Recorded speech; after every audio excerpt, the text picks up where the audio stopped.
Unlike a normal job, there's no overtime. I work a little over 60 hours a week right now, and although I'm definitely making a lot more than my last job, I'm working way longer hours and getting paid the same no matter how much I work. I just want to say, it's a nice house for a $5 tip. You're welcome. If I want to get a pad thai from the noodle box near where I live, it costs $11.45. However, if I go onto the Uber Eats app, I can buy it for $14.08. And this is before they charge me $2.99 for a delivery fee on top of another 10% as a service charge. Remember when getting good food delivered meant calling your local pizza place, awkwardly giving your address and hoping they wouldn't mess up your order?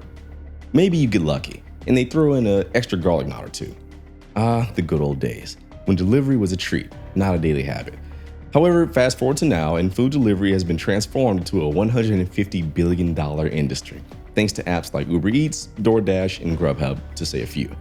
These apps have taken the hassle out of ordering food, no more talking to an actual human being, but they've also added a whole new set of complications to our lives, our wallets, and yes, our waistlines.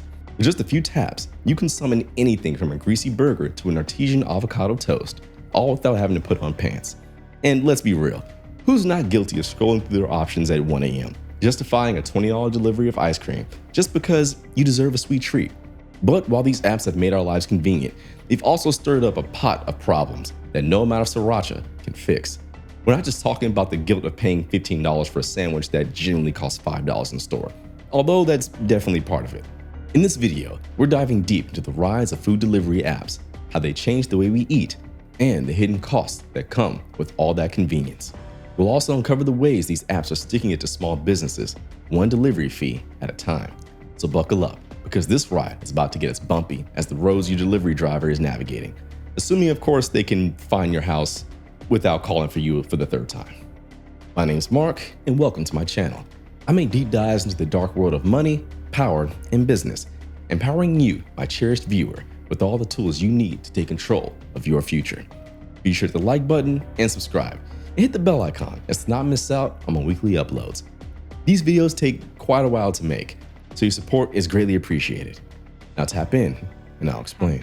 When you pick up your phone and you look on Uber or Deliveroo or whatever the company is, when you're ordering that, I don't think you're thinking of the labour. And I'm not sure how people would react if they knew the real full scale of how bad it can be working for these companies. This job has broken me. I'm now left to pick up the pieces. I wouldn't suggest it to anyone. Long before we were all glued to our screens, food delivery was pretty simple, if somewhat a limited affair. You had your neighborhood pizza joint, maybe a Chinese restaurant, and if you were really lucky, a diner that delivered on the weekends. It was a world where delivery meant reliability, where you knew the guy that was dropping off your food by name, and he probably knew yours too. There was a personal connection, a small town charm to it all. But then came the smartphone, and suddenly ordering food became as easy as posting a selfie. The early 2010s marked a seismic shift in the food industry. Companies like Uber Eats, DoorDash, and Grubhub exploded onto the scene, promising to revolutionize the way we order food. No longer were you restricted to the handful of local places that just so happened to deliver. Suddenly, your options were as limitless as your Wi-Fi connection.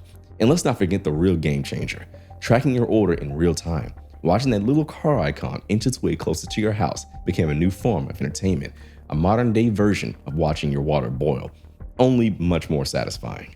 But as these apps grew in popularity, they began to take over not just our dinner plans, but the entire restaurant industry. Suddenly, everyone from fast food joints to fine dining establishments were scrambling to get on board. If you weren't offering delivery through one of these platforms, you were missing out on a whole new customer base, one that valued convenience over loyalty, speed over quality. What started as a simple innovation in service quickly turned into a hostile takeover of the food industry. Let's not kid ourselves. Food delivery apps are the ultimate enablers. Hungry? Just tap your phone. Too lazy to cook? Just tap your phone.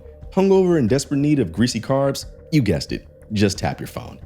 These apps have turned the once special occasion of ordering out into an everyday occurrence. You see, it's the convenience trap, a siren song that lures you in with promises of hot meals and no dishes, only to leave you with a growing sense of guilt and a shrinking bank account, and an expanding waistline. But we've all been there. You order a $12 burger, but by the time you've already added the delivery fee, the service charge, and the tip, you're looking at $25. a meal that tastes suspiciously like regret. And that's just the beginning. The convenience of these apps make it all too easy to forget how much you're really spending. Those small order fees, which pop up whenever you just try to order fries, feel like a slap in the face. But by that point, you're already committed. You might as well throw in a milkshake while you're at it. But the real cost isn't just financial. It's how these apps are changing our relationships with food. The idea of cooking at home, once a cornerstone of adulting, is becoming a lost art. Why bother when you can get anything you want delivered? The apps are designed to make it easier to order out than to just open your fridge, leading to a culture where we constantly are outsourcing our meals. And let's be honest, no one's ordering salads at 11 p.m. These apps are feeding our worst impulses, one greasy bag at a time. Now, while we're all indulging our cravings, small businesses are feeling the pinch. For many restaurants, partnering with these apps feels less like a choice and more like an ultimatum. Join us or get left behind. The problem is, the deal is not exactly fair. Delivery apps take a significant cut from each order, anywhere from 15 to 30%, which can be devastating for small local eateries that are already operating on thin margins, especially since the pandemic. Imagine this. You're running a neighborhood cafe where every penny counts. You sign up for Uber Eats, hoping to get more customers, only to find out that the fees are eating into your profits faster than your customers can actually get their meals. It's a classic David versus Goliath scenario. But this time, Goliath is a billion-dollar tech company with algorithms designed to squeeze every drop of revenue from your business. And if that wasn't enough, some apps have been caught listing restaurants without their permission, adding another layer of chaos to an already fraught situation. But here's where it gets really messy. The apps also dictate pricing. If a restaurant tries to raise prices on the app to cover the fees, they risk driving away customers who can easily compare the prices across different platforms. It's a no-win situation, where the small businesses are left juggling higher costs, lower margins, and the constant pressure to keep up with the relentless pace of the delivery game. But wait, there's more.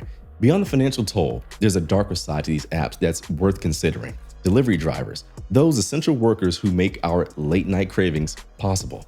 They are often treated like disposable cogs in a machine. They're classified as independent contractors, which means they're not entitled to benefits, job security, or even guaranteed minimum wages in many cases in states in the US.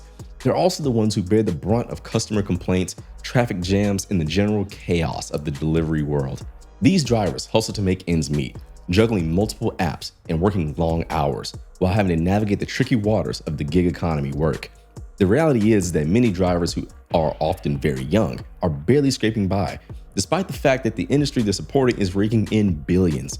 It's a stark reminder that while these apps might make our lives easier, they are built on the backs of workers who often don't see a fair share of the profits. And if you're one of those people, salute. And then there's the environmental impact. Every order comes with a mountain of single-use packaging, plastic utensils, bags, containers that end up in landfills, or worse, our oceans. The convenience of food delivery might feel great in the moment, but it's leaving a lasting mark on our planet. So while we're busy enjoying our meals, it's often worth asking, at what cost? So where does that leave us? Food delivery apps have undoubtedly changed the way we eat, offering a level of convenience that's hard to resist. But that convenience comes with hidden costs that extend far beyond the delivery fee. Small businesses are being squeezed, workers are being exploited, and the environment is paying the price for our on-demand lifestyle. As consumers, we have the power to make more conscious choices. Maybe the next time you're craving takeout, consider this. Maybe pick it up yourself, or better yet, just cook it at home. TikTok is a thing. Because in the end, the real cost of convenience might just be too high of a price to swallow. And the apps are here to stay. It's up to us to decide how much of a bite we're willing to take out of the system. If you enjoyed this deep dive into the history of the mobile food industry, be sure to hit the like button, subscribe, and hit the bell icon to not miss out on my weekly uploads. These videos take quite a while to write, produce, and edit, so your support is greatly appreciated. And as always, my name is Mark. You've been great. Stay dangerous, and I'll see you in the next one.